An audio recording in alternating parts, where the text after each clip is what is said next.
네, 두 번째 순서 메인 코너죠. 나라 걱정 시간입니다. 앞에서 보신 것처럼 진짜 이 정치권의 이 화나는, 이 열나는 얘기들은 6월 3일 국민분들께서 투표를 통해서 열을 싹 내려앉는 정말 회복하는 나라로 갈 거라고 확신하는데요.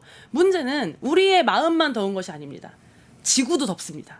지구가 더운 거 시청자 여러분 다 느끼고 계시죠? 너무 덥잖아요. 이 더운 날이 점점 더 다가오고 있고, 아니 비는 또 얼마나 또 거세게 내리는지, 이게 단순히 더운 게 아니라 재난까지 일어날 것 같아서 더욱더 걱정되는 요즘인데요. 오늘 패널 두 분 모시고 이런 기후 위기에 대해서 한번 얘기해보는 시간 가져보려고 합니다. 하지훈, 김원상 패널 두 분 모셨습니다. 안녕하세요. 네, 반갑습니다. 하지훈님께서 먼저 자기소개 부탁드리겠습니다. 네, 안녕하세요. 저는 서울대학교 환경대학원에서 지금 기후변화와 에너지 정책 연구하고 있는 하지훈이라고 합니다. 반갑습니다. 네, 안녕하세요. 저는 기후솔루션이라는 기후환경 NGO 단체에서 언론 커뮤니케이션 하고 있는 김원상이라고 합니다. 반갑습니다. 이렇게 두 분 모시고 이렇게 기후 위기에 대해서 나누게 돼서 저 개인적으로 너무 영광이고요. 저희가 너무 감사합니다. 사실 이렇게 기후변화 주제로 이렇게 다뤄주시는 게 쉽지가 않다는 걸 너무나 잘 알고 있거든요. 근데 이런 주제로 다뤄주신다고 해서 네, 아주 기쁜 마음으로 달려왔습니다. 너무 좋습니다. 네, 저도 사실 친구들이랑 이런 얘기 쉽게 하기도 어려운 분야다 보니까 하고 싶은 말은 많은데 이런 기회를 줘가지고 속으로 매우 기뻤습니다. 쏟아놓고 하겠습니다. 죄송한데 원사님 좀 너무 긴장하신 거 아니에요? 아니요. 아닙니까? 네. 쏟아놓고 하겠습니다. 너무 네네네. 좋습니다. 네.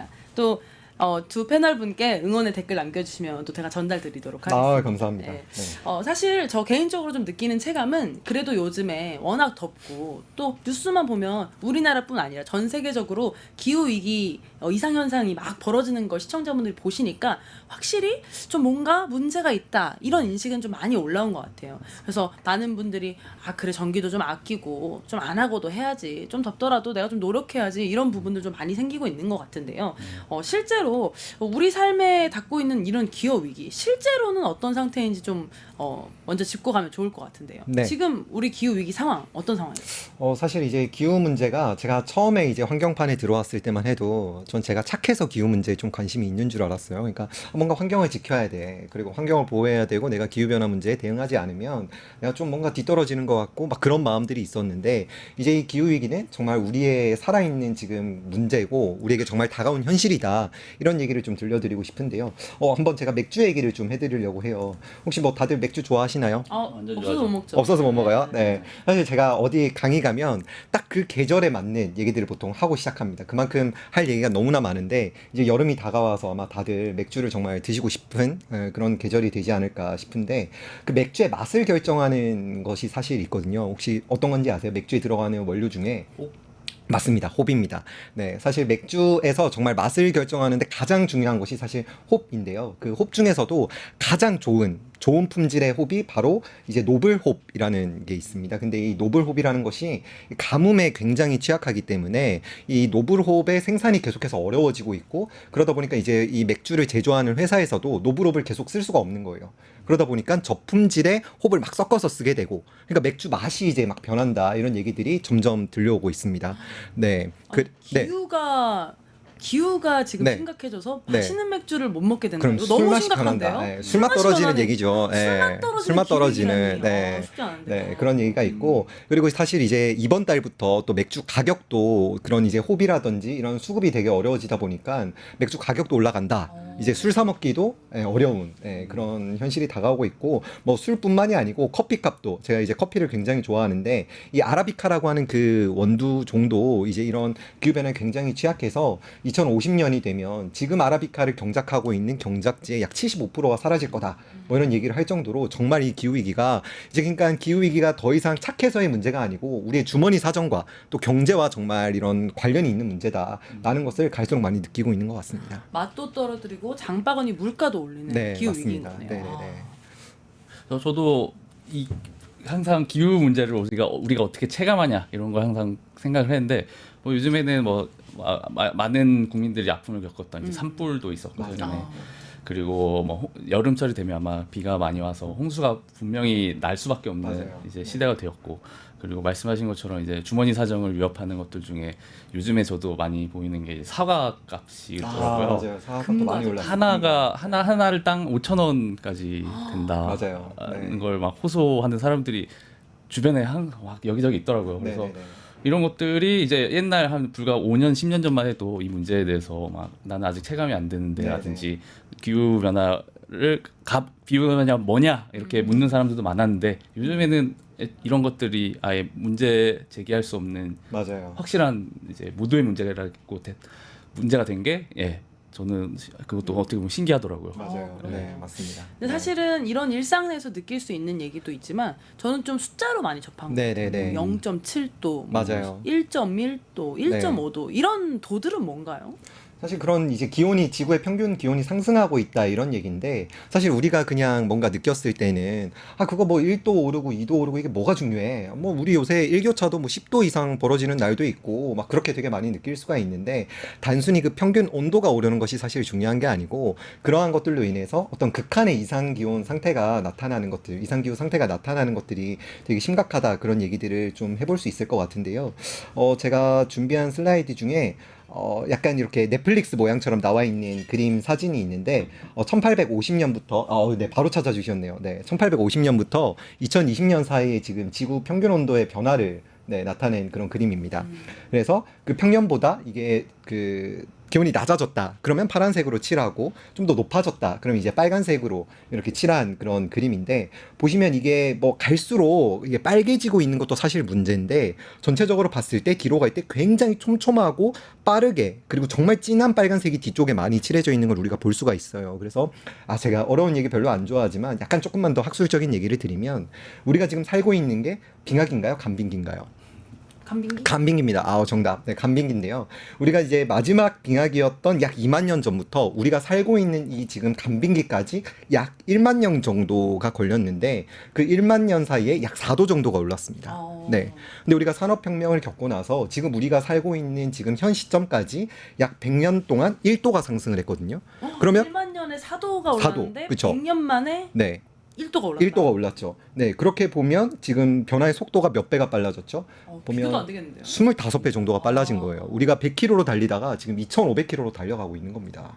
그 정도로 이 변화의 속도가 정말 빨라지고 있기 때문에 이 변화의 속도를 따라오지 못하고 있는 그런 생물종들은 하나둘씩 멸종을 하게 되고 우리 인간도 그 먹이사슬 맨 위에 있지만 정말 생존이 위험해지고 있다. 이런 얘기를 드리고 싶고 한 슬라이드 앞에 가서 보면 그래서 결국에는 이런 기후변화가 무서운 것은 그 속도 그리고 이 강도와 빈도가 이상기후가 나타나는 그런 그 빈도가 잦아지고 있다. 뭐 이런 얘기가 네, 정말 심각하다라고 말씀을 드릴 수 있을 것 같습니다.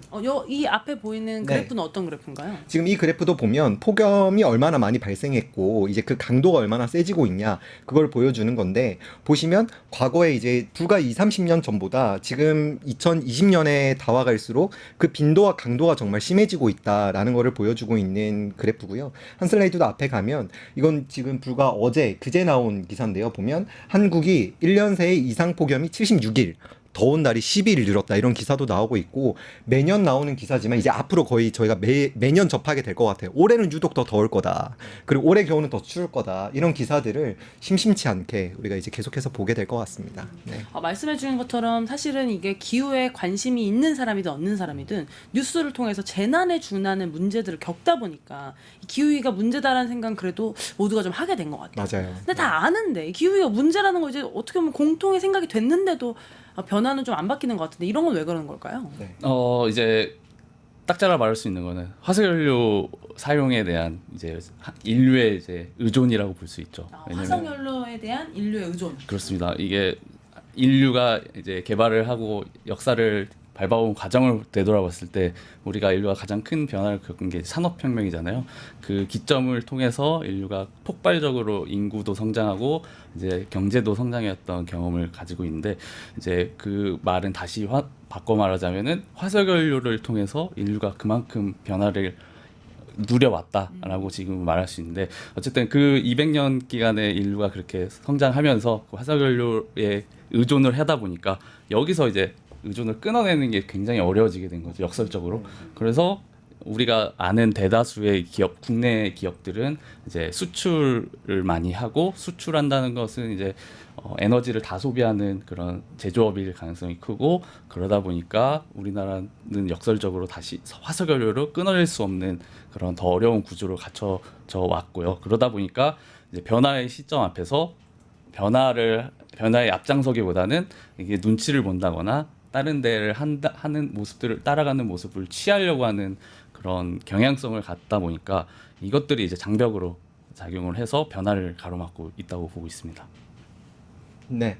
그 제가 사전에 사실 주셨던 질문이어서 챗GPT한테 물어봤어요. 챗GPT한테 물어봤더니 기후변화 문제 왜 해결이 더디냐 이렇게 물어봤는데 물론 이 AI를 쓰는 것도 요즘 약간 저는 죄책감을 느끼기는 해요. 이제 AI한테 물어보는 것도 데이터를 쓰는 거고 이 기후변화를 가속화하고 있는 거기 때문에 근데 여러분들한테 이런 얘기를 들려드리는 게 또 기후변화를 완화시킬 수 있다라고 생각을 했기 때문에 한번 물어봤는데 보면 전 지구적 공공재 문제인데 과연 내가 행동하는 것이 정말 얼마나 더 이렇게 효과가 있을까에 대한 그런 어떤 딜레마가 아직까지 좀 남아 있는 것 같고요. 저는 이 지금 제시된 그림들 중에 좀 가장 좀 인상 깊었던 것은 사실 지금 이미 기술은 재생에너지 기술도 그렇고 뭐 탄소 포집이나 뭐 수소 뭐 제 개인적으로는 좋아하지 않는 기술들도 있지만 그런 어쨌든 기술 혁신의 속도는 정말 빠르게 나아가고 있는데 아직까지 이제 정책과 시장이 받아들이지 못하고 있는 그런 어떤 현실도 좀 남아 있는 것 같기도 합니다. 그리고 이제 우리가 기후 변화에 대한 좀 아직까지도 좀 불신하고 기후변화는 사실 뭐 그냥 예전엔 더했어 이렇게 아직까지도 그렇게 말씀하시는 분들이 간혹 가다가 계시거든요. 그래서 이게 정말 우리의 현실의 문제로 다가왔고 이게 기후변화 문제를 빠르게 대응하지 않으면 경제도 심각해지고 그리고 사실 우리 건강에 미치는 영향도 엄청난데도 불구하고 아직까지도 그런 것에 대해서 음모론을 제기하고 있는 그런 분들 때문에 이런 기후변화에 대한 대응이 좀 늦춰지고 있는 거 아닌가 그렇게 생각을 합니다. 말씀해주신 내용으로 보면은 결국은 이제 화석연료를 사용하기 때문에 발생한 맞아요. 이런 네. 이슈들이 있는 건데 그럼 이걸 바꾸기 위한 다른 말로 표현하면 기후 위기를 막기 위한 방법은 화석연료를 적게 쓰든지 네. 뭐 대체의 안을 찾든지 이런 것 같은데요. 네. 이런 에너지 전환 방향은 좀 어떤 식으로 좀 가야 된다고 생각하세요? 네, 이게 본질적으로 봤을 때 문제는 되게 단순합니다. 화석연료가 가지고 있는 문제는 채굴하고 사용하고 이제 그 다음에 남는 것이 무엇이 있을까를 봤을 때 보통 이제 뭐 석탄 발전소로 생각하시면은 이제 석탄을 태우고 나면은 이제 미세먼지가 나가고 그리고 온실가스가 배출되는 구조잖아요. 근데 이 사이클이 순환이 되지 않는다는 거예요. 그러니까 인류가 지구에서 자원을 캐내서 그걸 사용하고 폐기하는 과정에서 이 사이클이 만들어지지 않고 축적이 된다는 거죠. 온실가스가 축적이 된다는 건데 그게 역설적으로 이제 우리 인류의 생존을 위협하는 방식으로 작동을 하고 있기 때문에 우리가 이걸 대체할 수 있는 순환 구조를 만들자라는 게 에너지 전환의 핵심이라고 보고 있습니다. 그래서 그 에너지원이 재생에너지라고 부르는 것들이죠. 이제 태양 에너지를 통해서 지구의 이런 자연 활동 예를 들어 햇빛도 그중 하나고 바람도 그중에 하나인데 이것들을 인류가 활용해서 에너지를 생산해 낸다면은 이 사이클이 완성이 되는 거잖아요. 뭐 온실가스가 배출 안 된다거나 이제 대기 오염 물질이 나오지 않는다는 식으로 이렇게 사이클이 완성이 되니 우리가 이걸 지향해서 변해를 해 나가자라는 건데 말은 이렇게 간단하게 할 수 있지만 전환은 이제 아까 말씀드렸던 이 산업혁명의 그런 변화보다 더 크지 않을까라는 전망하는 전문가들도 굉장히 많거든요. 그만큼 어렵고 힘든 도전이 될 수 있다. 이게 이제 인류가 직면한 에너지 전환의 어려움이군요. 네, 맞습니다. 어떻게 해야 되죠? 그러니까 우리가 에너지 전환이라고 얘기를 하는데요. 사실 저는 아까 그 한나님께서 사회자님께서 말씀을 해주신 부분들 중에서 우리가 전략하고 효율을 높이는 것에 또 이제 좀 초점을 둬야 된다 이런 것이 살짝 녹아 있어서 그 부분에 대해서 조금만 더 설명을 드리면 우리가 사실 지금 우리가 여기서 방송을 찍고 있고 조명을 쓰고 뭐 에어컨을 켜고 이런 것들이 사실 바로 우리가 에너지를 필요로 하는 것이지만 동시에 우리가 에너지 서비스를 누리고 있는 것이거든요. 그래서 우리가 사실 우리에게 필요한 것은 에너지 공급보다는 에너지 서비스다. 그래서 우리가 어떤 지금 에너지 전환에 대한 얘기를 할 때 그런 어떤 에너지원을 쓸 것인가, 재생에너지를 쓸 것인가, 원전을 쓸 것인가, 화석연료를 쓸 것인가 이런 것에 대한 얘기를 많이 하지만 그런 에너지 서비스를 어떻게 우리가 좀 잘 누릴 수 있을 것인가에 대한 논의가 저는 좀 더 필요하다라고 생각을 합니다. 그래서 우리가 에너지만 생각하게 되면 에너지를 부족하게 공급하지 않는 것에만 초점을 두게 되지만 에너지 서비스에 관심을 두게 되면 우리가 동일한 서비스를 얻기 위해서 에너지 투입이 되도록 줄일 수 있는 그런 에너지 효율에 이제 관심을 가지게 되는 거죠. 그래서 우리가 에너지 효율을 높이는 것 이것도 우리가 하나 또 고려해야 될 점이라고 할 수가 있고 그 다음에 근데 에너지가 효율이 되면 사람들이 그렇게 느껴요. 에너지가 효율이 높아졌어. 그럼 내가 집에서 매년 매달 내는 전기요금이 한 달에 3만 원에서 2만 원으로 줄어버리는 거죠. 줄었네? 더 써볼까? 이렇게 되는 거예요. 그러면 이걸 이제 우리가 학술적으로는 반등 효과라고 리바운드 효과라고 얘기를 하는데 더 에너지를 많이 쓰게 되는 거예요, 오히려. 그래서 그렇게 효율이 높아지면 단위 에너지 서비스당 가격이 떨어지기 때문에 소비 시간이나 횟수가 증가할 수 있다. 그래서 그때 이제 중요한 것이 바로 에너지 전략입니다. 그래서 우리가 에너지 전환에서 물론 어떤 에너지원을 쓸 것인가도 너무나 중요하지만 우리가 에너지 효율은 과연 어떻게 높일 것인가, 그리고 에너지에 대한 소비를 어떻게 줄일 것인가. 그래도 남는 우리가 에너지를 써야 되는 것들은 이왕이면 아까 원상님 얘기해 주신 것처럼 재생에너지로 우리가 해결을 하자. 이것이 정말 진정한 에너지 전환이 아닌가, 네, 그렇게 생각을 합니다.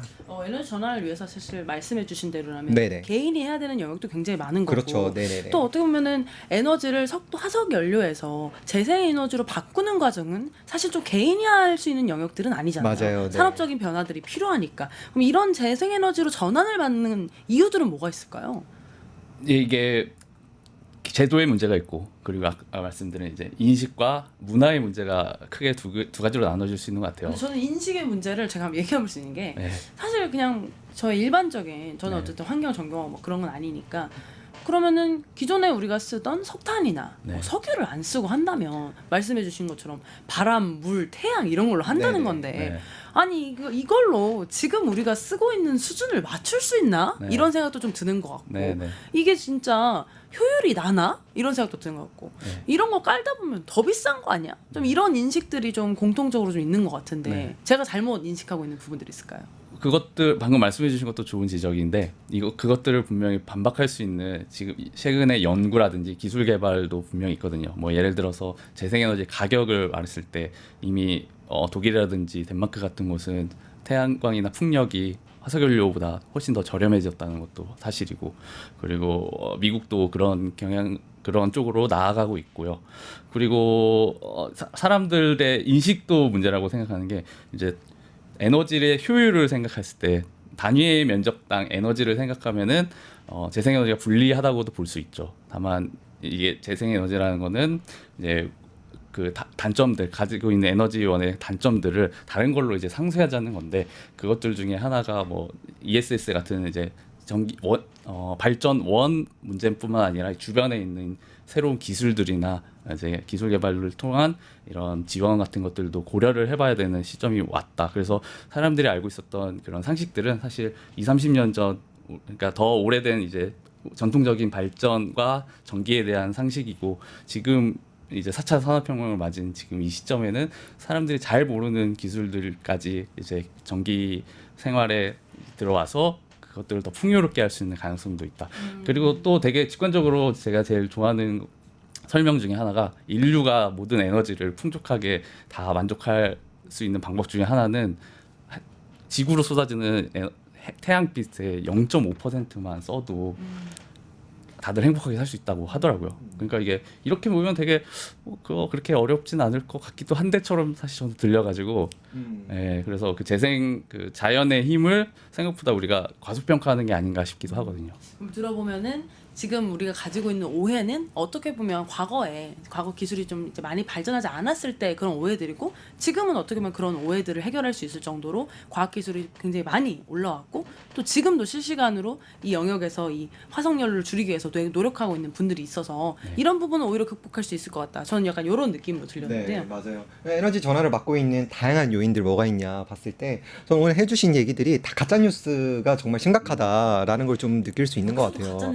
가짜 뉴스가 어디서 정말 가짜 뉴스가 보면 이 우리나라의 에너지 문제, 사실 전 세계적으로 이건 좀 공통적인 문제인 것 같기는 해요. 에너지 문제가 정치적으로 다뤄지지 않았으면 좋겠다라는 소망을 가지고 있지만, 그럼에도 불구하고 전 세계의 많은 국가들이 이 에너지 문제가 아직까지 정치적인 좀 영역에서 다뤄지고 있는 것 같습니다. 보통 보수 영역에서는 뭐 원전이라든지 이런 것들을 좀 많이 지지를 하는 것 같고, 진보 쪽에서는 재생에너지라든지 확대를 더 해야 된다, 원전 탈원전 해야 된다, 이런 얘기를 많이 하고 있는 것 같은데, 아까 해주신 말씀들 중에 뭐 지금 재생에너지 하면 더 전기요금이 올라가고 더 비싼 거 아니냐 이런 얘기를 해주셨는데, 사실 이번 토론회 때도, 대선 토론회 때도 그런 얘기가 나왔잖아요. 이준석 후보가 얘기했던 LCOE 균등화 발전 단가라고 하는데 1kW를 생산할 때 과연 얼마 정도의 비용이 드냐, 뭐 균등화 발전 비용이 얼마나 드냐, 뭐 이런 얘기를 하는 거거든요. 근데 세계적으로 나온 이건 전문가들이 이미 다 합의를 하고 동의를 하고 있는 부분인데 세계적으로 봤을 때 원전이 지금 가장 비싸고 이제 앞으로 2030년이 되면 특히 태양광이 정말 싸고 그다음에 이제 육상풍력이 싸다. 해상풍력은 아직까지 조금 높기는 합니다. 네, 그런 데이터들이 이미 나와 있고 우리나라에서도 그런 연구를 한 곳이 있어요. 자원순환 경제 뭐 연구소인가 거기서 이제 했었는데 그 학회에서 나온 발표 자료를 봐도 우리나라의 균등화 발전 비용이 이미 2030년이 되면 태양광이 가장 저렴하다. 그리고 그 다음에 육상풍력이다. 이런 데이터들이 나와 있거든요. 그래서 정말 우리가 그런 가짜 뉴스에 저희가 휘둘리면 안 된다. 이런 얘기를 좀 드리고 싶고 오죽하면 제가 저희 집에 미니 태양광을 베란다에 달았었거든요. 달았더니 윗집에 와가지고 항의를 하는 거예요. 윗집에서 저한테 와서 이게 빛 쏴가지고 전자파 나한테 몸에 미치는 영향이 있으면 어떡하려고 그러냐 이런 얘기도 막 하더라고요. 그리고 뭐 제가 그거 달았더니 또 이제 제가 거기서 막 반박을 했죠. 전 또 에너지 하니까. 본인 지금 휴대폰에 지금 가지고 있는 휴대폰이 더 전자파가 더 심각하다. 그리고 제일 심각한 건 아침에 드라이기 쓸 때 거기서 나오는 전자파가 정말 인체에 정말 유해하다. 드라이기 쓰지 마시라 이러고 이제 돌려보냈는데 다음날 돼서 또 와서 내가 이불 터는데 불편하다고 태양광 좀 떼라고 막 이런 얘기도 막 하시고 하더라고요. 그러니까 정말 우리가 그런 가짜 뉴스들 많이 접하고 있고 제가 지역에 가서 느끼는 것도 풍력 발전기가 돌아가서 애가 임신이 안 된다더라 막 이런 얘기들도 막 심지어 하시거든. 전혀 근거와 상관없는. 그래서 우리가 갈수록 이런 그 가짜 뉴스에 대응하는 것들이 정말 중요하고 그런 것들을 우리가 가려내기 위해서 정말 많은 공부를 해야 된다. 네, 그런 말씀을 꼭 드리고 싶습니다. 저도 그 말씀하신 것 때문에 언급을 꼭 하고 싶은 게 있는데요. 제가 준비한 이제 세 번째 그림을 봤을 때 저희 기후솔루션에서 하는 업무 중에 하나가 이제 재생에너지의 발전을 가로막는 이제 규제들이 있거든요.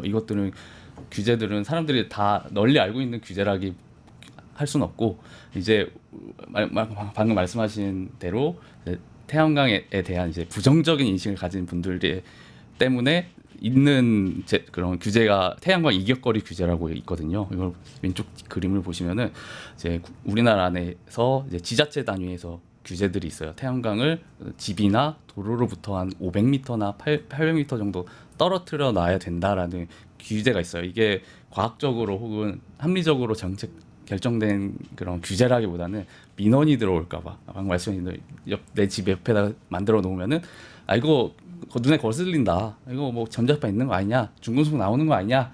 이런 민원을 받기 싫어서 그냥 일괄적으로 이격거리를 마련해 놓은 거죠. 그러다 보니까 전국적으로 보면은 62.7% 정도의 국토에 태양광을 아예 설치할 수 없는 결과가 나오는 거죠. 그래서 이런 규제들을 저희는 좀 없애기 위해서 이제 정부가 좀 나서야 된다라는 활동을 꾸준히 해오고 있고요. 그리고 해상 풍력도 재밌는 규제가 하나 있는데 이건 또 국방이랑 관련이 된 규제예요. 이제 국방부에서 레이더 때문에 이런 고도 제한을 해상에도 마련해 놓고 있거든요. 이게 뭐 비행기 날아올 때 레이더 쏴서 인식해야 되니까 필요한 그런 고도 제한이라고 할 수 있는데 이 해상 풍력이 점점 기술의 발달에 따라서 커지고 있어요. 보시면은 날개가 커질수록 발전 효율이 높아지는 거죠.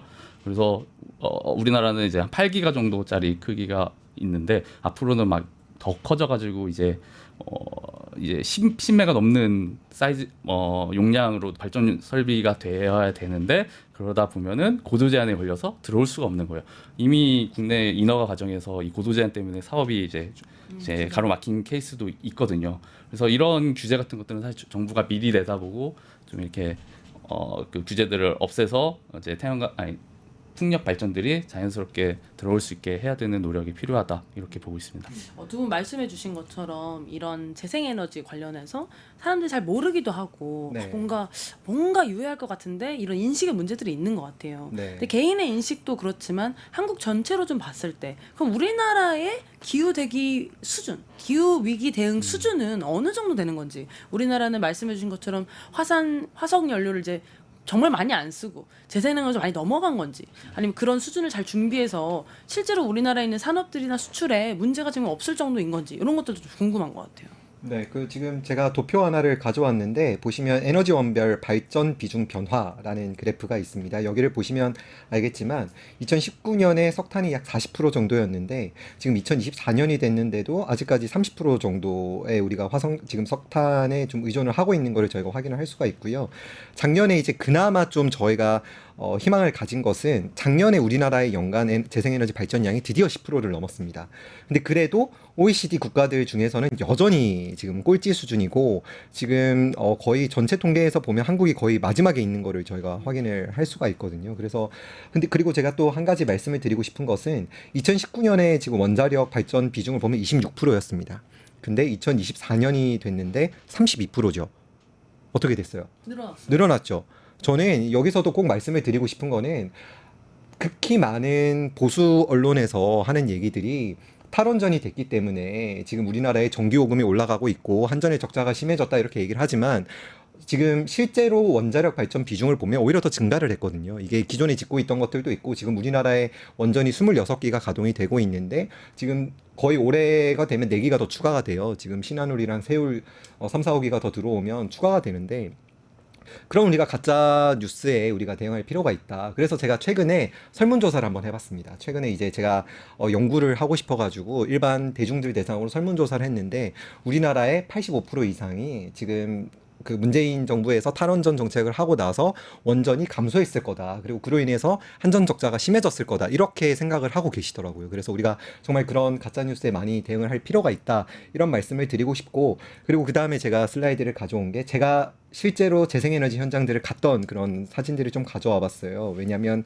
제가 재생에너지에 대해서 얘기를 하는데 요새 토론해 보니까 그렇더라고요. 자기가 원전에 가보지 말고 원전 얘기도 하지 말라. 뭐 대선 토론 때 그런 얘기가 나와가지고 제가 실제로 저는 그런 재생에너지 연구를 하면서 육상풍력 현장도 가보고 영농형 태양광 현장도 가보고 해상풍력 현장도 가봤다. 얘기를 꼭 드리고 싶어서 사진을 좀 가져와 봤고요. 근데 네, 이 에너지랑 같이 찍은 사진들이 네. 너무 뭐랄까? 멋있나요? 멋있어요. 아, 그래요? 네. 그러니까 이것도 사실 저는 되게 그런 걸 많이 느껴요. 어떤 사람들은 아니 재생에너지 들어오면 경관 해친다더라. 아 이거 보기 흉물이다. 막 이런 얘기를 되게 많이 하는데 사실 인스타 하시면 들어가서 보시면 아시겠지만 요즘 젊은 친구들 풍력 앞에 가가지고 사진 멋있게 찍어서 올리거든요. 과연 이게 미래 세대들이 봤을 때 흉물로 느낄 거냐? 저는 절대 아니라고 보고요. 네. 그래서 아까 해상풍력 얘기를 해주셨으니까 저는 영농형 태양광 얘기를 조금만 더 해보도록 할게요. 사실 저는 이 에너지 전환 과정에서 요즘 영농형 태양광에 되게 많이 좀 주목을 하고 있는데요. 영농형 태양광은 혹시 들어보셨나요? 그 농사 짓는 분들이 네. 작물 위쪽에다 설치하고 그런 거 아닌가요? 맞아요, 맞아요. 사실 이제 우리가 식물이나 곡물을 봤을 때 우리가 해가 이렇게 하루 종일 내리쬐잖아요. 근데 우리가 밖에 걸어 나가서 음식점이 아무리 많다고 해도 우리가 배가 불러가지고 음식을 다 못 먹듯이 마찬가지로 식물들도 광포화점이라는 게 있습니다. 그래서 아무리 햇빛을 많이 쐬도 얘네가 먹을 수 있는 양이 정해져 있기 때문에 그걸 광포화점이라고 하는데요. 정해져 있기 때문에 많은 양의 햇빛을 더 이상 받아들이지 못합니다. 그래서 그 위에 이제 태양광을 설치를 해서 남는 그런 어떤 태양광들은 우리가 이거를 전력을 생산하는데 오히려 더 쓰자. 이것이 바로 영농형 태양광이고요. 그래서 지금 보시면 아시겠지만 우리나라 전체 농지 면적의 5%에만 영농형 태양광을 설치를 해도 34기가와트의 설비 용량의 발전소 건설이 가능하고요. 이거는 4,800만 명, 우리나라의 인구의 거의 한 90% 가까운 인구가 1년 동안 사용 가능한 규모의 전력을 생산을 해낼 수 있는 겁니다. 그리고 수익 창출 시나리오를 봤을 때도 일반 이제 농민분들이 요즘 농촌에 가보면 다 연세가 많으세요. 너무 연세가 많아요. 고령화가 심각해지고 있고 제가 가서 슬 물어봐요.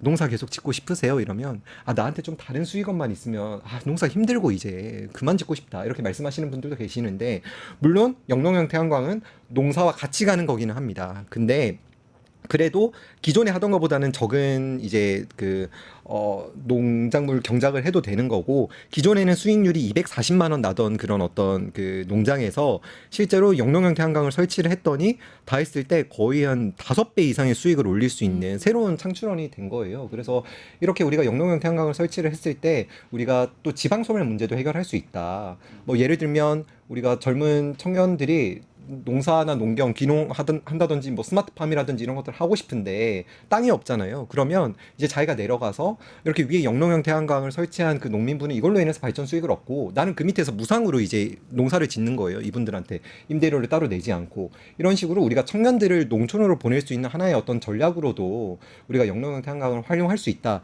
이런 얘기를 좀 드리고 싶었는데요. 근데 사실 우리나라에 개인이 영농형 태양광을 설치를 해서 지금 설치가 된 곳은 사실 일반 농민이 없습니다. 단 한 곳도 없습니다. 왜냐하면 우리나라에 지금 영농형 태양광 법이 없기 때문에 설치할 수 있는 법적 근거가 없는 거예요. 그래서 2025년 상반기에 영농형 태양광 특별법을 통과를 시키겠다라고 했지만 아직까지도 지금 그런 논의가 많이 이루어지지 않고 있는 그런 상황이고요. 그래서 영농형 태양광이 하루빨리 좀 제정이 돼서 그 이제 영농형 태양광을 지을 수 있는 법적 근거도 생기고 그리고 법적 근거가 생겨야지 자기가 이제 영농형 태양광을 농민분들께서 설치를 할 때도 지원받을 수 있는 그런 제도가 생기는 거거든요. 그래서 그런 지원 제도들도 함께 좀 마련이 될 필요가 있다. 네, 이런 말씀 드리고 싶습니다. 지금까지 어떻게 보면 얘기해 본 걸 좀 정리해 보면 네네. 기후 위기가 심각하고 네. 그걸 대부분 다 알고 네. 그 이유 중에 하나는 화석연료를 재생에너지를 바꿔야 맞아요. 되는데 네. 이런 말씀해주신 어떤 제도적 미비라든지 네네네. 또 사람들의 인식이라든지 가짜 뉴스라든지 이런 것들이 좀 많은 것 같아요. 근데 이런 것들은 어떻게 보면 기후 위기를 전환하는 데 있어서 이제 문제라면 실제로 전환하는 과정이 있지만 기후 위기가 다가오고 있는 것도 좀 현실인 것 같아요. 맞아요. 우리가 이제 바꾸려고 네. 노력은 하고 있지만 근데 그런 과정에서 기후 위기가 실제로 이게 발생했을 때 피해를 받는 사람은 누구냐라고 하면 안타깝게도 참 세상이 참 불공평한 게 기후 위기마저도 가난한 사람에게 더 심하고 어렵게 온다고 하는데 이게 사실인가요? 그렇습니다. 이게 정의의 문제와 항상 엮여 있다는 게 기후 문제가 가지고 있는 되게 철학적인 맞아요. 문제죠. 근데 또 한편으로는 기후 문제가 또 흥미로운 거는 또 과학적으로 볼 수가 있다는 거죠. 그러니까 제가 준비한 그래프가 있는데 그 누적 온실가스 배출량하고 이제 기온 상승을 보여주는 그래프가 있는데요. 이걸 보면은 이제 인류가 배출한 온실가스 양하고 기온 상승하는 폭이 똑같다고 비례한다는 사실을 알 수 있습니다. 이게 보여주는 게 뭐냐면은 얼만큼 배출했냐를 가지고 책임을 정량적으로 물을 수 있다는 거예요. 너는 몇 %만큼 잘못이 있어. 이렇게 말을 할 수 있다는 건데요. 그럼 한국을 그럼 얼마나 온실가스를 누적해서 배출했는가 전체 100% 중에라고 했을 때는 그 다음 표를 보시면은 이제 누적으로 배출한 게 1.1% 정도라고 볼 수 있습니다. 그러니까 한국은 전 세계 기후 변화에 1% 넘는 책임이 있다라고도 볼 수 있는데 이게 적은가요, 많은가요? 되게 애매하죠. 네. 적다고 하기에는 100분의 1이면은 뭐 전체 한 200개 나라가 있으니까 적진 않은데 그렇다고 막 한국이 막 나서가지고 이걸 모든 걸 다 해결할 수 있는 상황도 아니고 그럴 책임도 없다라고도 주장할 수 있는 거잖아요. 아니 여기 보면은 중국, 미국, 유럽이 알아서 해결해야 되는 거 아닐까요? 아, 그렇죠, 그렇죠. 이렇게 보면은 네. 우리나라는 그냥 다른 나라한테 책임을 묻는 역할만 하면 되는 게 아닌가 하는데 다음 그 표를 보시면은 이거는 또 우리나라 전 세계 국가들 중에 이제 잘 사는 나라 중에 1인당 온실가스 배출량을 보여주는 표거든요. 여기서 보면 또 한국이 하나 둘 셋 넷 다섯 번째 있는 거죠. 그러면은 한국은 우리 한 명이 이제 예를 들어 미국이나 캐나다, 오스트레일리아 있는 사람만큼 온실가스 배출한다는 거고 오히려 중국은 더 낮죠. 인도도 저 아래에 위치한 건데 이런 문제에서는 그럼 또 한국도 목소리를 내기 약간 그런 거예요. 잘못을 하고 있다는 거죠. 그러네요. 네. 한 사람 개인이 배출하는 온실가스 양이 많다는 건 어쨌든 우리나라 국민들 개개인이 네. 많이 배출하고 있으니 많이 그럼요. 책임져야 책임이 된다. 있다는 거죠. 예, 네. 그렇게 볼수 그렇게 있겠네요. 주장하면은 할 말이 없다는 거죠. 그리고 다음 표를 보시면은 또 누적 탄소 배출량과 이제 국가 간의 이제 기후 위험도 상관관계를 보여주는 표인데요. 이걸 보면은 이제 더 국가 간의 정의의 문제가 극명하게 나옵니다. 그러니까 다배출한 나라들은 위험도가 낮아요. 그리고 배출을 거의 안 하는 나라들, 뭐 글로벌 사우스라고 부르는 이제 개발도상국들인데 이곳들은 더 취약하다는 거죠. 극한 세로축이 위로 올라갈수록 위험하다는 위험하다는 거죠. 네. 근데 가로축은 배출량인데 예. 이걸 기준으로 보면 배출량이 아주 적은데 저 위에 있는 소말리아, 남수단 이런 나라들은 배출량이 전혀 없지만 기후 위기에 따른 가장 위험은 취약하다. 너무나 취약하다는 거군요. 그렇죠. 이런 불균형하고 형평적이지 않은 기후 문제이기 때문에 사실 책임을 정말 잘 모두가 합의할 수 있는 수준에서 나눠서 가져가고 그리고 그 책임을 경제적으로 좀 환산할 수 있을 테니까 그런 것들을 한 나라가 결정할 수 있는 게 아니잖아요. 모두가 다 같이 결정해야 된다는 문제죠. 나라적인 측면으로 보면 말씀해주신 것처럼 또 어떻게 보면은 산업, 이게 어떻게 보면은 그 생산 시설, 그 제조업이 좀 없는 나라들, 네. 이런 나라들, 흔히 말하는 좀 가난한 경제 규모가 크지 않은 나라들이 어떻게 보면 나라적 불평등을 좀 가지고 있는 것 같고, 네. 또 개인으로도 그런 게 있을까요? 돈이 없는 개가 돈이 있는 개인이 또 이제 불평등한 그런 것도 있을까요? 물론 있습니다. 이것도 통계 중에 온실가스 총 배출 중에 상위 10%가 전체 50%를 배출한다는 통계가 있거든요. 그러니까 일종의 경제 양극화와 비슷한 양식으로도 온실가스 배출이 일어난다는 건데 부자들 그러니까 정말 가진 사람들이 전체 온실가스 배출량의 과반을 담당하고 있다라고 봤을 때 이거는 개인한테도 충분히 문제 제기를 할 수 있는 거죠. 우리나라 안에서도 분명히 좀 잘 사시는 계층이 배출을 더 하는 경향이 있을 수밖에 없다. 제가 좀 더 부연 설명드리면 제가 그 코로나 때를 저는 말씀을 드리고 싶은데요. 아마 이제 코로나도 좀 옛날 일처럼 느껴질 수는 있는데 불과 몇 년 전이잖아요. 2020년이잖아요. 한 5년 전을 우리가 되돌아보면 그때 났던 기사가 있어요. 그 미국 부자들이 코로나 피해서 하루에 4천만 원짜리 리조트를 통전세를 냈다. 이런 것도 있고 하나는 슈퍼 부자들은 코로나에 뭐 별로 영향을 받지 않았다. 지하에 벙커까지 만들어서 자기들은 거기서 그냥 편안하고 안전하게 있었다는 거예요. 그리고 이거 말고도 뭐 요트를 빌려가지고 부자들은 지금 더 나가서 살았다 뭐 이런 얘기들도 있는데, 그러니까 어떤 우리에게 그런 위기가 찾아왔을 때 가난한 사람과 부자들이 대응하는 그런 역량 차이와 그리고 그런 능력은 엄청나게 차이가 난다는 거예요. 그래서 그 다음 그 그래프가 아마 원상님 말씀해 주신 자료 같은데 세계 불평등 연구소에서 2023년에 나왔던 그 보고서예요. 보면 지금 여기 그 파란 색깔 이 부분이 재정 능력입니다. 얼마나 자산을 소유하고 있는가를 보시면 소득 상위 10%가 76%를 가지고 있어요. 네. 그리고 소득 중위 40%가 20%를 가지고 있고 하위 50%가 22%를 가지고 있는 겁니다. 근데 탄소 배출을 보면 지금 소득 상위 10%가 48%를 배출을 하고 있고 소득 중위 40%가 40%, 소득 하위 50%는 12%밖에 지금 배출을 안 하고 있는 거예요. 근데 상대적 소득 상승률은 지금 보면 소득 하위 50%가 75%를 지금 소득을 기후변화로 인해서 소득을 상실하고 있다. 이런 거를 적나라하게 보여주는 겁니다. 너무 이 빨간 그래프가 네. 너무 높은데요. 그러니까요. 이게 지금 또 소득 상위 10%의 그 재정 능력을 보세요. 그게 거의 76%.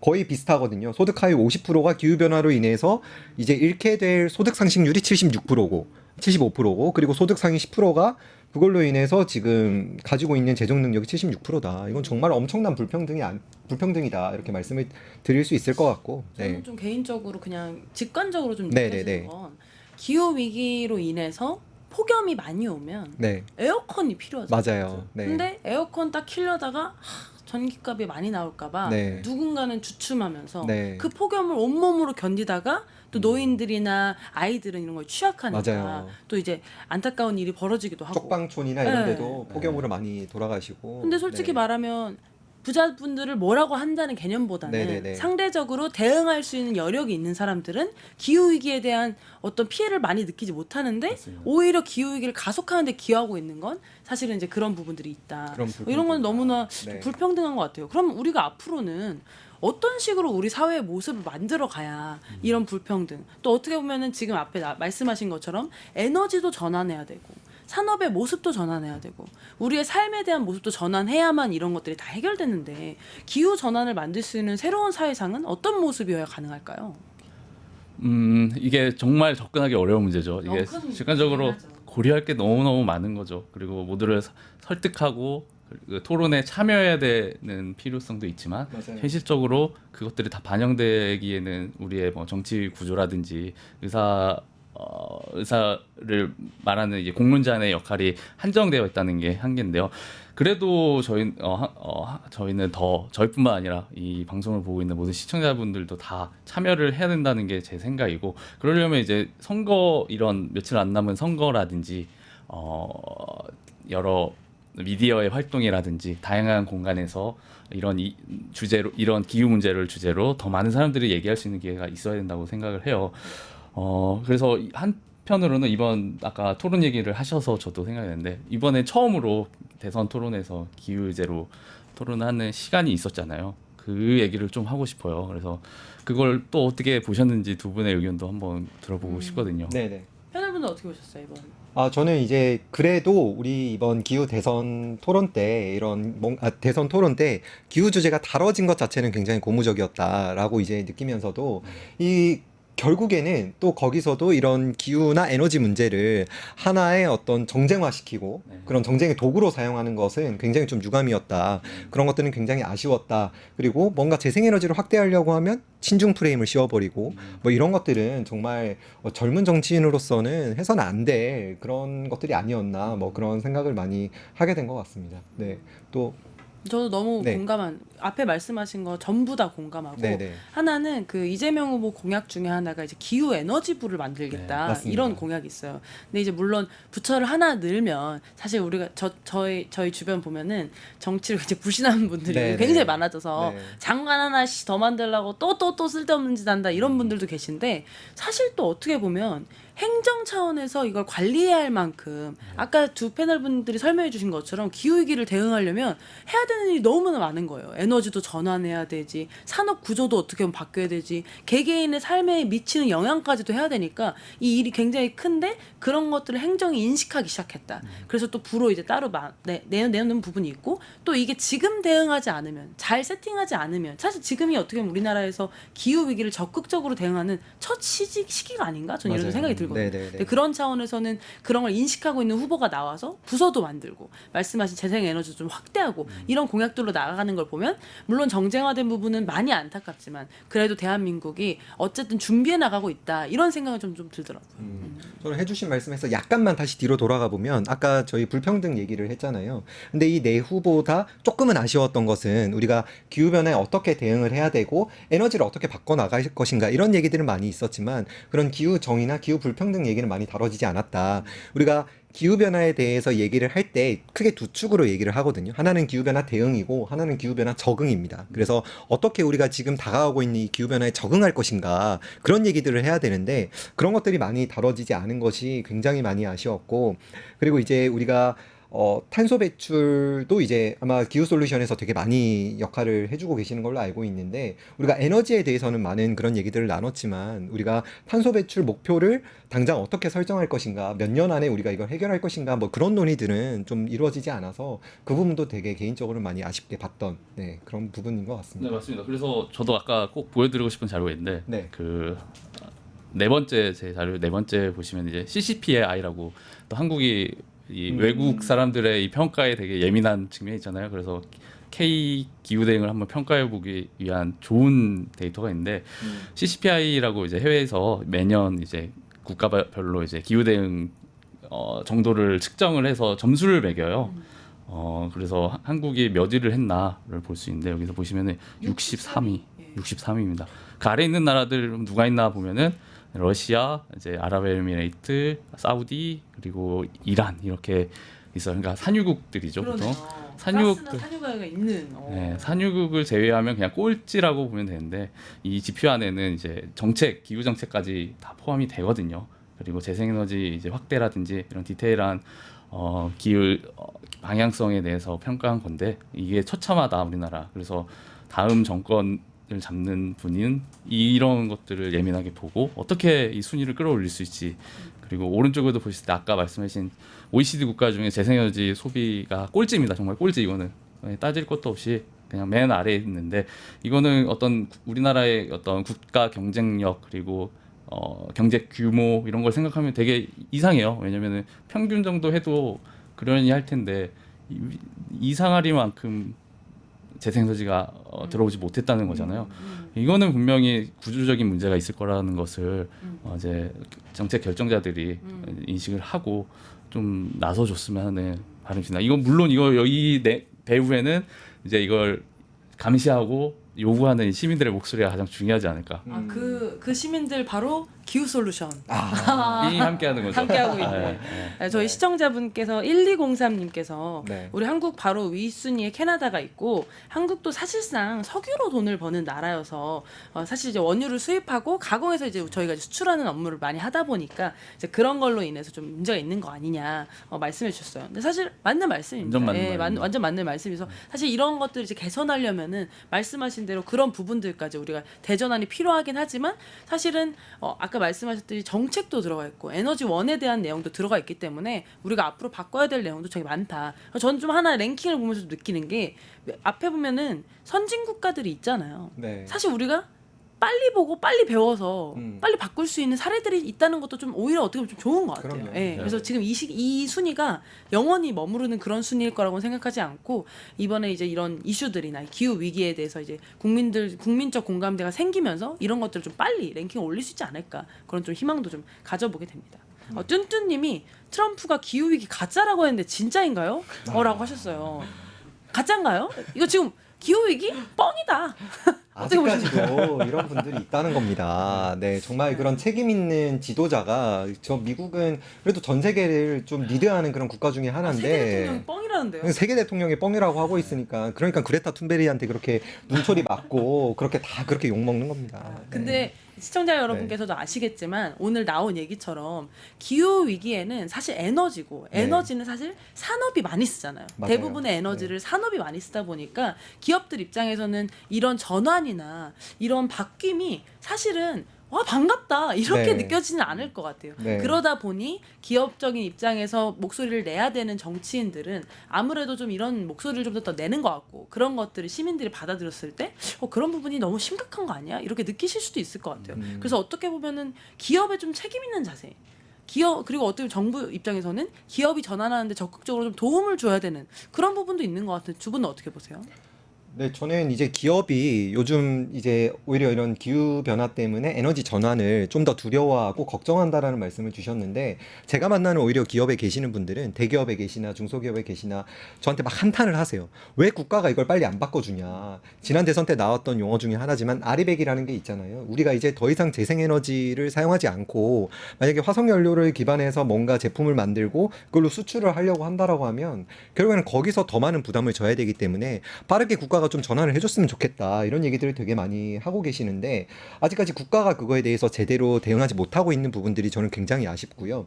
저는 이제 기후위기가 새로운 기회라고 보는 사람 중에 한 명입니다. 우리가 위기와 기회는 같이 온다라고 얘기를 하는데 제가 이제 유럽의 사례를 가지고 왔어요. 유럽이 EU가 이제 2021년에 2050년까지 지금 탄소 중립 목표를 달성하기 위해서 2030년까지 온실가스를 55% 감축하는 그런 내용을 담은 그런 입법안을 이제 공개를 했습니다. 그래서 탄소 국경 조정 제도라는 거를 이제 지금 시범 적용을 하고 있고 내년부터는 본격적으로 이제 적용을 하려고 지금 하고 있는데요. 그리고 미국도 마찬가지입니다. 미국도 보면 조 바이든 대통령이 2022년에 이제 당선이 되고 난 이후에 보면 어떤 인플레이션 감축법이라고 하는 것에 서명을 했습니다. 아마 다들 잘 아실 텐데 결국 이 인플레이션 감축법의 전반적인 내용을 보면 총 투자 중에 에너지 안보와 기후 대응에 대한 지출이 80%를 차지하고 있습니다. 저는 이게 뭐냐면 결국엔 자기들이 이 산업을 놓치지 않고 리드를 하겠다는 거거든요. 그러니까 뭔가 지금 이 재생에너지로의 어떤 전환 그리고 이런 산업계의 이런 구조의 전환 이런 것들이 그냥 단순히 내가 뭐 착해서 아니면 뭔가 뭐 이거에 대응을 해야 될 것 같아서가 아니고 새로운 거기에 블루오션이 있고 내가 그 산업을 리드하고 싶다라는 욕망이 지금 이런 걸로 드러나는 겁니다. 그래서 근데 너무 네. 맞는 말씀이신 것 같아요. 사실 에너지를 전환하려면 지금 하고 있는 모든 기계들이나 맞아요. 모든 네. 방법을 다 바꿔야 될 수도 있습니다. 아닐 네네. 수도 있지만 네네네. 그럼 그 말은 뭐냐? 뭔가를 바꾼다면 수요가 창출되는 거고 맞아요. 네. 수요가 뭡니까? 돈 아니겠습니까? 네. 벌어들일 수 있다. 그래서 네네. 오히려 이것도 좀 적극적으로 음. 개발하다 보면 또 한국이 또 잘 만드는 나라잖아요. 또 그러니까요. 기가 막히게. 제가 네. 꼭 그 말씀을 드리고 싶어요. 우리나라가 제일 강한 분야가 뭡니까? 제조업 제조업. 분야입니다. 우리가 제조업에 강하기 때문에 풍력 발전기를 세운다. 그럼 그 하부 구조물부터 시작해서 되게 그 풍력 발전에 들어가는 많은 그런 어떤 구조물들을 우리가 리드를 할 수 있는 그런 것이 있는 거예요. 보시면 지금 제가 각 기업들 자료 있는 풍력 그림에 이제 각 기업들 이름이 나와 있는 자료가 있는데 보시면 풍력 터빈 두산 잘 만듭니다. 그리고 발전소 타워 CS 윈드 잘 만들어요. 그리고 우리가 해적 케이블도 보면 LS 전선이나 대한 전선이 정말 강한 경쟁력을 가지고 있는 그런 기업들이거든요. 그래서 그런 기업들에게 우리가 더 많은 투자를 하고 우리가 재생에너지 산업을 리드할 수 있도록 계속해서 투자를 해야지, 재생에너지를 하면 뭐 우리 국가 산업이 죽는다, 전기요금 올라간다, 더 이상의 이런 논쟁은 해서는 안 된다. 저는 그렇게 생각을 합니다. 아, 너무나 맞습니다. 시청자분들께서 댓글에 생방으로 이렇게 읽어주셔서 깜짝 놀랐다고 해주셨는데 진짜요? 네. 맞습니다. 이렇게 바로바로 여러분들 네. 올려주시면 같이 얘기 나누면서 방송 만들어가고 있습니다. 저도 말씀드리고 싶은 게 네. 기후 변화를 우리가 얼마나 빠르게 해야 되냐, 대응을 얼마나 빠르게 해야 되냐는 질문에 답을 해야 되잖아요. 그러니까 대전환을 얼마나 빠른 속도로 얼만큼 해야 충분한지 이런 얘기를 하는데, 유엔 구테레스 사무총장이 한때 말한 게 있어요. 우리는 너무 많이 대응하는 게 아니라 대응하지 않아서 더 많은 비용을 치르고 있다. 그리고 IPCC 아까 처음에 봤었던 보고서에서도 나오는 게 선제 감축의 효용성에 대해서 말하거든요. 쉽게 말하면은 빨리 변하는 게 나중에 변하는 것보다 편익이 훨씬 크다. 더 아낀다. 더 아끼고, 그리고 기후 변화 속도를 늦춤으로써 이런 겪을 피해도 현격하게 많이 줄일 수 있다가 과학이 말하는 지금 전환에 대한 의견이거든요. 그래서 이런 의견은 정말 분명한 거예요. 이거는 반박할 수 있는 여지가 그리 크지 않은 네. 거의 확실한 논리인데, 네. 이런 걸 정부도 인식을 해서 변화를 이끌어야 돼요. 저희가 기후솔루션 하는 업무 중에 이제 철강 관련된 업무도 있거든요. 이제 철강사 포스코가 우리나라에서 다배출하는 걸로는 1위예요. 가장 많은 탄소를 온실가스, 배출하는데 네. 거기에 철강을 제조할 때 석탄이 많이 들어가게 되거든요. 이게 고로라는 계속 떼어야 되니까. 예, 거기에다가 네. 석탄이 많이 투입되기 때문에 발생하는 건데, 이 고로를 이제 석탄이 들어가지 않는 다음 생산 방식으로 전환을 해야 되는데, 이게 수소 환원 처리라는 그런 새로운 제철 방식이 있어요. 근데 이 기술은 아직 100% 완성된 기술은 아니거든요. 그래서 포스코라는 거대한 이제 철강 회사, 역사 있는 회사가 이렇게 전환을 하려면은 막대한 돈과 지원이 필요한데, 이거는 어떻게 보면 기업 혼자만으로도 버거운 측면이 있어요. 그럼 정부의 지원이나 보조가 필요한데, 아직 이런 논의는 아직 우리나라에서 진지하게 진행되지 않고 있거든요. 그래서 포스코 하면 모든 국민이 아는 기업인데도 이 큰 전환에 있어서는 이렇게 아직 첫 삽도 뜨지 않은 걸 봤을 때는 매우 아쉬운 측면이죠. 사실 이런 부분들이 흔히 말하는 창조적 파괴랑 좀 맞아요. 연결돼 그렇죠. 있는 것 네, 같아요. 네. 그래서 더 큰 전환을 가기 위해서는 어쩔 수 없이 좀 발생하는 비용이라든지 어떤 희생적 영역이 있는데, 사실 지금의 어떤 환경을 놓을 수 없기 때문에 이런 문제들이 계속 발생하는 거잖아요. 말씀하신 것처럼 그거는 한 개인이나 한 기업이 책임지기 굉장히 어려운 일이기 때문에 기후위기는 사실 정말로 우리 모두가 정말 전체적인 힘을 합쳐서 좀 해결하고 투자해야 되는 영역이 있는 것 같아요. 그래서 그런 부분들에 좀 합의가 모여지면 너무나 좋을 것 같습니다. 근데 제가 늘 느끼는 거지만 이런 얘기 하다 보면은 시간이 참 짧아요. 근데 그러니까요. 이제 벌써 저희가 네. 이 방송을 좀 정리해야 될 시간이 왔는데요. 네, 네. 말씀해주신 것처럼 기후위기가 너무 심각하고 이런 것들을 같이 해결해 나가야 되는 과제가 있는 것 같아요. 그래도 이제 마무리하면서 좀 얘기해보고 싶은 것은, 그럼 개인들은 어떻게 해야 되나? 지금은 어떻게 보면 정부와 기업에 대한 얘기를 했는데, 개인은 어떻게 해야 되나와 플러스해서 앞으로 이런 것들이 좀 됐으면 좋겠다는 마무리 얘기까지 같이 넣어서 두 분 말씀해주면 좋을 것 같습니다. 네, 일단 기후 변화는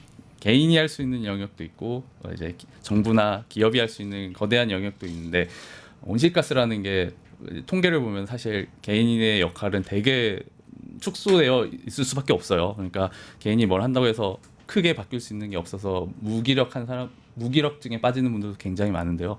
그러나 저는 그 무기력증에 빠질 필요는 없고, 개인도 나름의 실천과 노력을 하면은 그게 곧 정책과, 그리고 어떤 이런 내일 모레로 다가온 이제 선거에서 그런 현상으로 전환될 수 있다는 가능성이 있다고 보거든요. 예를 들어 텀블러 많이 들고 다니시고, 이제 그리고 비건을 지향하시는 분들도 굉장히 이제 주변에서 쉽게 찾아볼 수 있고, 이제 패션을 생각했을 때 옷을 자주 사기보다 그냥 오래 입는 거, 그리고 업사이클링을 하는 친구들도 심심치 않게 볼 수 있고, 그리고 차를 살 때 이제 전기차를 한번 고민해보는 사람들도 굉장히 많아지잖아요.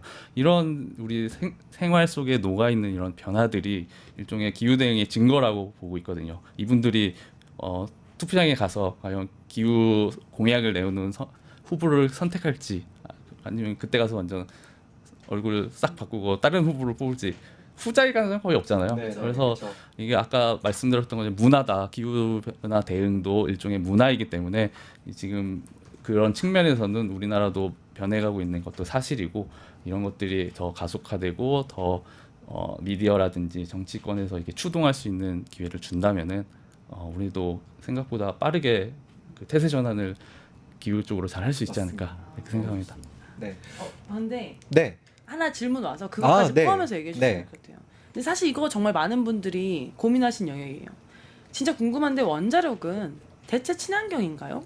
친환경 에너지가 맞나요? 요거까지 포함해서 같이. 네. 원전 얘기 나오면 또 밤새야 되는데. 사실 원전 얘기가 네. 진짜 길게 하면 또 길게 할 수 엄청 있는데 깁니다. 타이트하게 네. 해주셔야 돼요. 네, 원전이 친환경이냐? 탄소 배출 차원에서는 분명 말씀드릴 수 있습니다. 친환경이라고 할 수 있어요. 그 부분만 본다면.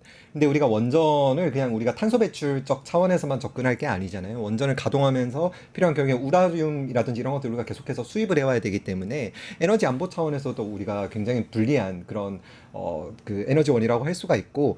결국에는 지금 고준위 방사성 폐기물을 우리가 지금 해결하지 못해가지고 계속해서 이거 어디다가 화장실 없는 아파트를 어떻게 지을 거냐 이런 얘기도 나오고 있는데 그런 폐기물 문제까지 생각을 한다면 정말 우리가 친환경적인 에너지원이라고 전혀 볼 수가 없는 네, 꼭 그런 말씀을 드리고 싶고요. 네, 그 아까 말씀 주셨던 게 결국에 개인이 어떤 역할을 해야 되냐. 저는 결국 제가 강의를 가거나 어디 가서 발표를 하면 많이들 물어보세요. 제가 그래서 결국에 뭐 해야 되냐 질문을 많이 주시는데 저는 크게 5가지로 말씀을 드리거든요. 일단 첫 번째는 정치 투표를 잘해야 된다. 우리가 정말 기후변화에 대응을 할 의지가 있고 그리고 그런 거를 잘 할 만한 후보에게 우리가 투표를 해야 된다. 누구라고 말씀은 안 드리겠습니다만 잘 투표를 해야 된다. 그리고 그렇게 당선이 된 정치인이 있다면 우리가 계속해서 그 정치인들을 해야 된다. 그 정치인들이 제대로 하고 있는지 투표하고 끝낼 것이 아니고 계속해서 압박하고 전화하고 찾아가고 메일 보내고 해서 정치인들을 압박해야 된다라는 말씀을 드리고 싶고 화폐 투표를 해야 된다. 아까 말씀 주신 것처럼 전기차를 산다든지 아니면 우리가 어떤 물건을 살 때도 이게 과연 탄소 배출을 고려한 제품인지 아니면 우리가 어떤 주식을 살 때도 과연 이 기업이 친환경적인 기업인지 이런 것들을 한번 우리가 따져보고 고민해보고 그리고 우리가 어떤 주식을 산다든지 물건을 사야 된다. 그런 측면이 있을 수 있고 기후솔루션에서 오셨으니까 우리가 시민단체에도 정말 내가 직접 그런 뭔가 활동을 하기가 어렵고 나가서 이렇게 캠페인을 하기가 어렵다면 잘하고 있는 우리 기후솔루션 같은데 좀 더 후원도 해주고 우리가 기부금도 내고 이런 것들을 정말 해야 된다. 어떤 시민단체든 좀 잘하고 있는 데가 있으면 후원을 해야 되고 근데 나와 있는데 나 마음에 드는 데가 없어. 그러면 직접 차리세요. 그냥 시민단체 하나 만들어서 내가 그런 거에 대응하기 위해서 요즘 대학생들도 많이 하거든요. 그래서 시민단체를 만드는 것도 하나의 방법이 될 수 있다. 그리고 기후변화 강의라든지 기후변화 그런 것들을 많이 듣고 내가 많이 공부해서 그런 것들을 좀 전달할 수 있는 사람이 되자. 그런 말씀 드리고 싶고 마지막으로는 요즘은 재생에너지를 자기가 직접 생산하는 그런 프로슈머가 될 수도 있습니다. 제가 저희 집 아파트의 베란다에 태양광을 설치를 했듯이 직접 태양광을 설치를 할 수도 있고요. 아니면 재생에너지 사업을 하는 곳에 내가 직접 지분을 투자한다든지 참여해서 수익을 이렇게 얻는 그런 방법도 있거든요. 그래서 우리가 우리가 에너지를 소비하는 사람으로만 남을 것이 아니고 에너지를 같이 생산하고 우리가 그런 것에 또 투자하는 프로슈머가 되어야 된다. 네, 그런 말씀 드리고 싶습니다. 너무 좋습니다. 저희 네. 들꽃님께서 들어보니 원자력은 친환경이 아닙니다. 네. 말씀해 주셨고요. 네. 뚠뚠님이 아까 그런 탄소를 줄일 수 있는 기업들에 뭐 네. 투자도 하고 해야 된다. 네네. 테슬라 몰빵하셨다고. 아. 머스크야 지구 온난화를 네. 처리해줘. 한국 2차 전지도 화이팅 해주셨습니다. 네, 근데 저는 맞습니다. 오늘 네. 들으면서 느낀 게 개인이 해야 되는 역할이 명확한 것 같아요. 네. 왜냐하면 이 사회가 어떻게 전환할 것인가에 대해서 대규모 투자가 일어나야 되는 일이잖아요. 맞습니다. 이 말은 우리 주권자가 의사결정을 해야 되는 거예요. 한 명의 개인이 아니라. 그렇기 때문에 개인의 힘이 모여야만 할 수 있는 일이기 때문에 사실은 개인이 제일 중요한 거죠. 이 문제의 의식을 갖고 같이 나라 걱정해 주신 우리 시청자분들 그리고 두 패널분들 이런 사람들이 같이 힘을 모아야 우리가 이런 전환에 대해서 더 힘써 할 수 있지 않을까 생각해 봅니다. 오늘 이렇게 늦은 시간까지 기후위기 얘기 나눠봤는데요. 더 하시고 싶은 얘기 있으시겠지만 이런 아쉬움 또 남기고 마무리 지어야지 또 다음 방송 있는 거 아니겠습니까? 네, 그래서 오늘 기후위기 문제는 여기까지 다뤄보겠습니다. 저희는 다음 주에 더 좋은 나라 걱정으로 찾아뵙겠습니다. 수고하셨습니다. 네, 감사합니다. 네. 뉴스토마토가 12.3 내란을 막아낸 시민영웅 1000명 찾기 프로젝트를 진행합니다. 내란을 막고 탄핵 소추를 이뤄낸 시민영웅 1000명을 찾아내 대한민국 민주주의의 역사로 기록하고 시상의 본보기로 삼음으로써 민주주의를 더 널리 확산하기 위한 프로젝트입니다. 이 과정에 직접 참여했거나 참여자를 추천해 주실 분들은 우측 제보하기 QR코드나 아래 메일로 추천 및 제보해 주세요. 많은 참여 바랍니다. 뉴스토마토와 함께해 주실 분들을 기다립니다.